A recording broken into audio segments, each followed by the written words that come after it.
दोस्तों, एक ऐसी सच्चाई जो आपके दिमाग को हिला कर रख देगी। 2 बच्चे होंगे तो सरकारी फायदे, अगर 3 की सोच रहे हैं तो सावधान, आप अपनी मूलभूत चीज़ों से भी हाथ धो सकते हैं। क्या पॉपुलेशन कंट्रोल बिल सच में हमारे देश के लिए भलाई है? अगले 5 मिनट में मैं आपके सामने कुछ ऐसे फैक्ट्स और प्रूफ रखूंगा जो आपने पहले कभी नहीं सुने होंगे। तो तैयार हो जाइए, क्योंकि अब आपकी सोच बदलने वाली है। So let's decode this with the facts and no fears. So नमस्कार दोस्तों, मैं घोड़ के कमल स्वागत करता हूं। तो दोस्तों, आज हम ऐसे मुद्दे पर बात करेंगे जो शायद आपके घर की रसोई से लेकर देश की संसद तक हर जगह चर्चा में है।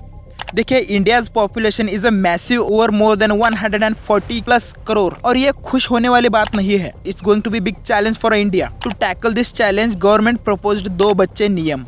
और मैं आपसे सवाल करना चाहूँगा कि if you are not able to feed them, then why you keep producing. जब खुद आप संभाल नहीं सकते तो सरकार से क्या ही उम्मीद करोगे? क्या ये इतना ही सीधा साधा मामला है?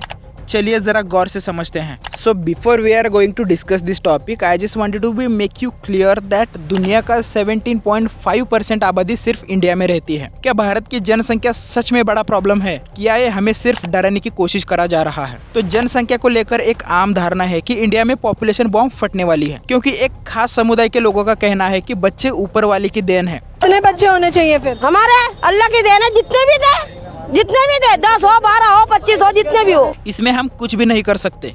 तो देखिए दोस्तों, मैं उन लोगों को कहना चाहूँगा कि आप इसमें कुछ भी नहीं कर सकते तो कम से कम सरकार से भी उम्मीद मत रखिए कि सरकार आपकी हेल्प करेगी, आपको अच्छा एजुकेशन देगी और आपको एम्प्लॉयमेंट देगी, आपको नौकरियां देगी। इस बिल के आने के बाद उन्हें फर्क तो जरूर पड़ेगा, लेकिन आपको पता है कि NFHS यानी नेशनल फैमिली हेल्थ सर्वे के मुताबिक भारत का टोटल फर्टिलिटी रेट यानी TFR अब 2 हो चुका है। इसका मतलब एक एवरेज महिला 2 ही बच्चों को जन्म दे रही है। तो ये रिप्लेसमेंट लेवल 2.1 से भी कम है। यानी रिप्लेसमेंट वो दौर है जिसमें पॉपुलेशन स्टेबल रहती है, न घटती है न बढ़ती है। तो अब हमारा TFR घट रहा है, तो इस बिल की अर्जेंसी क्या है? तो देखिए, NFHS 5 का डाटा सरकार के ऑफिशियल वेबसाइट पर अवेलेबल है। आप खुद से एक बार जाकर वेरीफाई जरूर कर लेना। तो दोस्तों, एक समय था जब हमारा फर्टिलिटी रेट 5 से 6 तक हुआ करता था, और आज की दौर में वो TFR बस 2 तक ही रह गया है। डाटा साफ बताता है कि पॉपुलेशन अपने आप ही रेगुलेट हो रही है। क्या पॉपुलेशन कंट्रोल बिल सामाजिक असमानता को बढ़ा सकता है?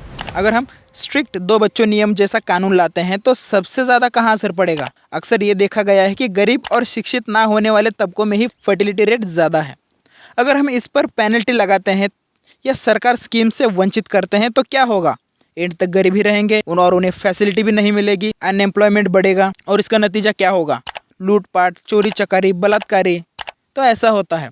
तो देखिए दोस्तों, इंटरेस्टिंग फैक्ट ये भी है कि चाइना ने एक बार 1 चाइल्ड पॉलिसी लागू की थी, पर क्या हुआ?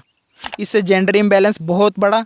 नतीजा, बूढ़ी जनसंख्या की देखभाल का बोझ बढ़ा और बाद में इस पॉलिसी को हटाना पड़ा। क्या डेवलपमेंट और एजुकेशन पॉपुलेशन कंट्रोल का बेहतर तरीका है? तो देखिए दोस्तों, जहाँ जहाँ शिक्षा बढ़ी है वहाँ महिलाओं को एम्पावरमेंट मिला है और हेल्थ फैसिलिटी बेहतर हुई है। वहाँ फर्टिलिटी रेट अपने आप ही कम हुआ है। यही कारण है कि 2 बच्चे सबसे अच्छे। तो दोस्तों, पॉपुलेशन एक कॉम्प्लेक्स मुद्दा है। सिर्फ एक कानून बना देने से ठीक नहीं होगा। हमें डीप थिंकिंग, साइंस, डेटा और सामाजिक न्याय के आधार पर फैसले लेने चाहिए। दोस्तों, हमारा फर्टिलिटी रेट भी कम हो रहा है, तो एजुकेशन और डेवलपमेंट पॉपुलेशन कंट्रोल का एक सफल तरीका है और यह साबित भी हो चुका है। तो अगर ये बिल आता है तो आप इसे सपोर्ट करेंगे, अपोज?